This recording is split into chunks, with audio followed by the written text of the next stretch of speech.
Veterans, listen carefully because this is where a lot of claims get quietly destroyed. A C&P exam is not a doctor's appointment, it's not treatment, and it's definitely not designed to help you. Most veterans walk into these exams thinking, if I'm honest, everything will work out.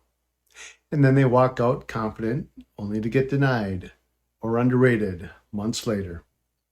In this video, I'm going to show you what a C&P exam actually is, what examiners are really listening for, and why so many veterans lose benefits without even realizing what went wrong.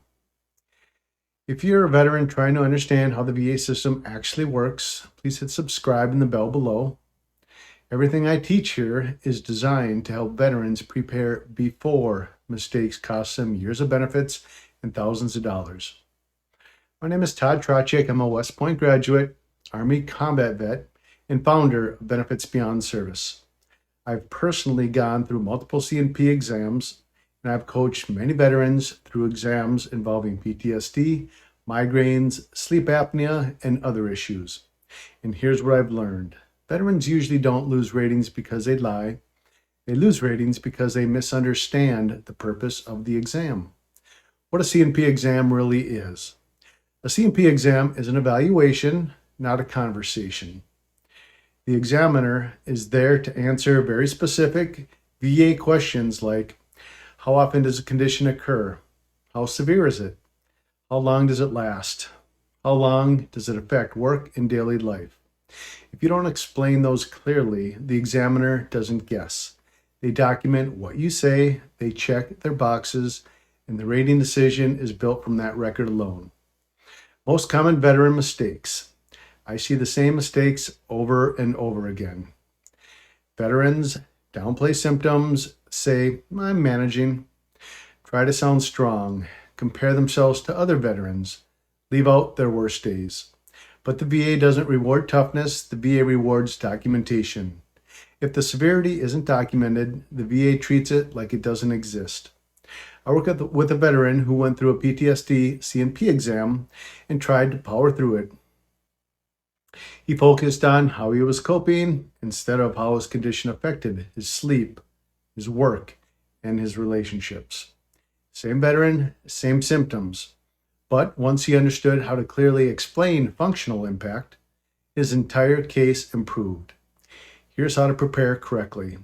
Preparation doesn't mean exaggerating or lying. It means organizing your experience so the examiner understands the full picture.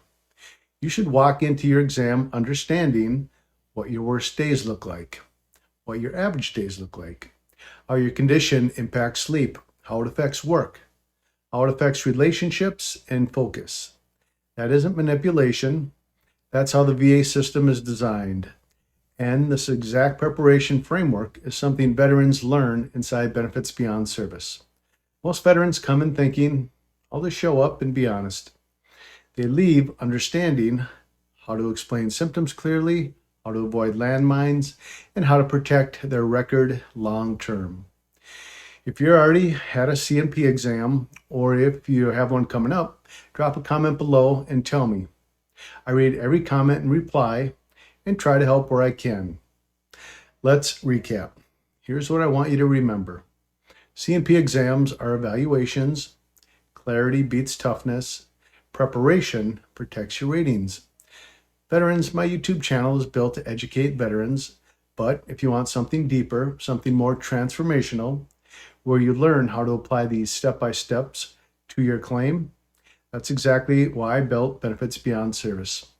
If you're tired of guessing, if you want a proven strategy, if you want mentorship and structure, start with the free resources below, watch the step-by-step playlist, and if you're ready to take this seriously, book a free strategy call and see if Benefits Beyond Service is the right fit for you. Next, watch my video explaining why the VA allows veterans to file claims incorrectly and how to avoid that mistake.